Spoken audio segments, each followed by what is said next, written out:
obviously, we know this is one of the things that's hard about MAGA, is the fact that so much of their shit is operating under the radar. For example, let's take a quick look at this tweet by Loomer that really sums it up. Loomer made a comment that caused everybody on the internet to start reacting. This is pretty gross. So Loomer made this tweet that said, "Alligator lives matter. The good news is alligators are guaranteed at least 65 million meals if we get started now." Okay, now, what's crazy about this tweet is this was after the alligator Alcatraz opened up, where they talk about putting the undocumented in this, tent city in Florida where they're going to get eaten by wildlife. Now, 65 million is the total number of Hispanic Americans. 65 million is the total number of Hispanic Americans in this country. So this tweet, Loomer is saying, we're going to kill all of the Hispanic people in America. That's what she's saying. The good news is we can have the alligators get rid of all the Hispanic people in America. This is like so toxic. And like this person says, she wasn't suspended, right? Feeding 65 million people to alligators. It's not a joke. It's eliminationist hate speech. Now, you ready? Here's where it gets bad, because Loomer does this and she knows what she's doing.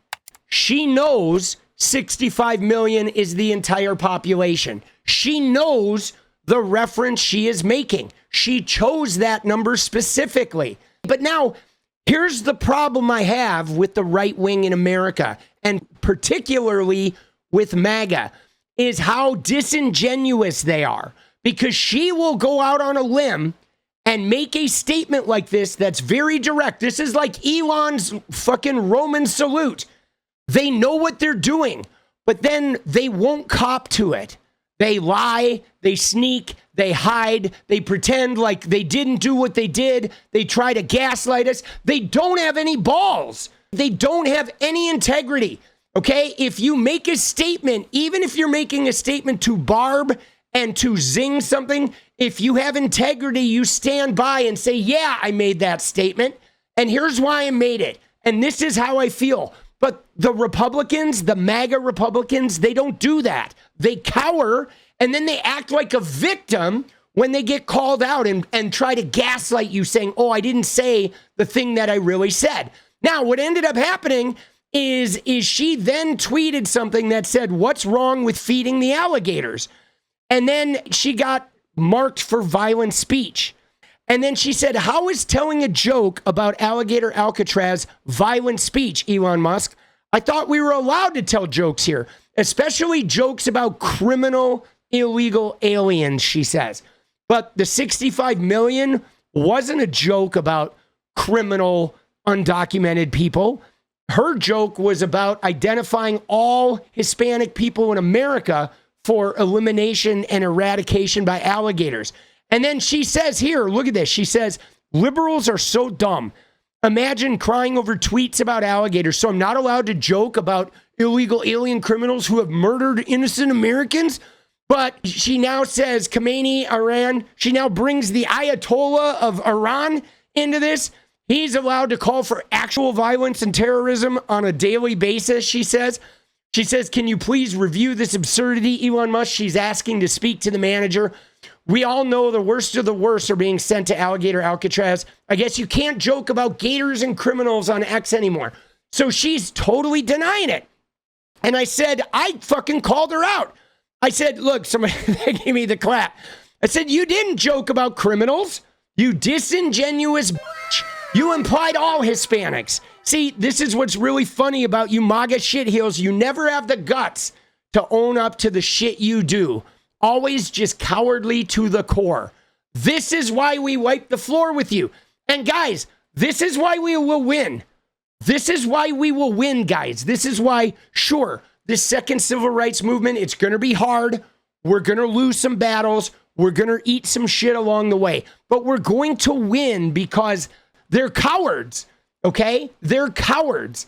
They hide behind trolling and gaslighting and doing things that are outrageous and then acting like victims afterwards. But you can't have a sustained movement that makes real progress unless it's rooted in actual conviction. You know what I'm saying? Like the people who fought to end segregation, they weren't trolling. They weren't just trying to get a rise out of the KKK or the white supremacists down in the South. They were fueled by actual conviction. They were fueled by an actual movement of doing something very concrete for the world, and then they put themselves out there for it, taking the lumps as they came. And some of them even died. And the reality is these guys they're liars, they're cheats, they're trolls. They say things and then play the victim afterwards, and they try to wriggle out. They try to change the rules. They try to talk to the manager or the powerful rich person to help them like take power over us.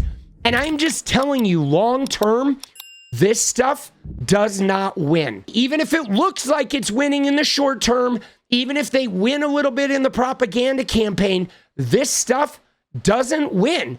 Because when push comes to shove, they're not going to stand up and take their knocks. They're going to run and hide the same way they run and hide when they get called out on their racism and their xenophobia. And so remember that, okay? In the next couple of years, we got to remember that, okay? We got to remember, we got to stay in touch with that and realize that the power of the conviction is what holds us firm, okay? And they don't have that. Even when they act like they do, they don't have it. Like even somebody like Riley Gaines and her transphobia, Riley Gaines is only powerful when she's in a space with a bunch of other transphobes circling around her. When she went to San Francisco State, she was like claiming she was assaulted and hiding in a classroom, like making videos, shaking her camera to make it seem like everyone was attacking her, because they're actually scared. They're actually filled with fear, and they actually are only powerful when other radicalized people are around them, like, yes, you're right, you're doing it. They need that energy. And you're right, it's hard because they do appear to gain in the short term, because the easy part of looking like a movement, looking unified, it's real easy to look that way on the internet. And when they're loud, they're the loudest, and they say the nastiest shit. So they're the most abrasive. So they cut, like they'll be willing to cut their fellow man like quicker and with more venom than people with compassion and empathy would. So they get these short-term gains, but long-term, it doesn't last. It doesn't last. And let me just tell you that it's been my experience that the best way to defeat a bully is to keep showing up. That's literally all you got to do to defeat a bully, is keep showing up, keep speaking up. You just keep showing up every time, because they try to get you to not show up.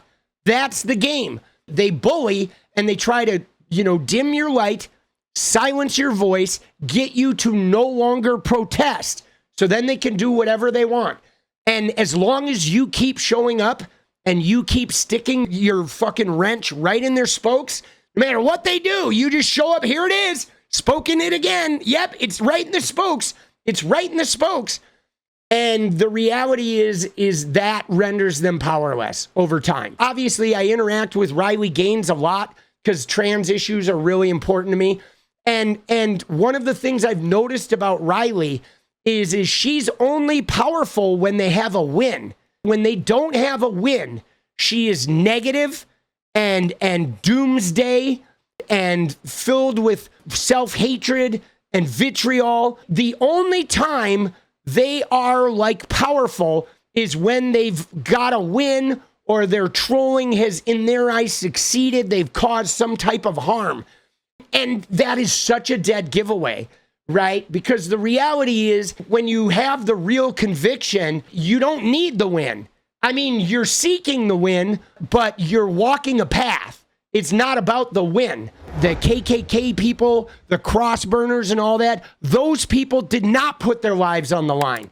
Those people hid in groups and you know, with their pickup trucks and their fucking groups of people that tried to terrorize individual black people and lynch them and shit. They wore hoods, right? They were all operating from a place of like hiding and cowardice, because what they're working from didn't have the same conviction. They were not going to stand out there and put their lives on the line for their white supremacy movement.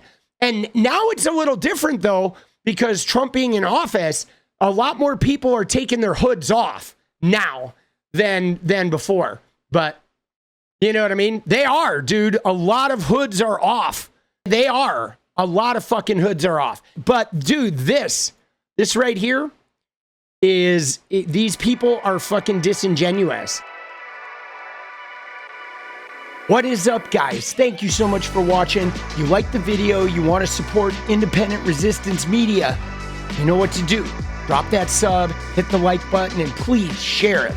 And we do love our members, so if you want to become a member, it's another really great way to support. Thanks again for everything, guys. I'll see you next time. Let's go.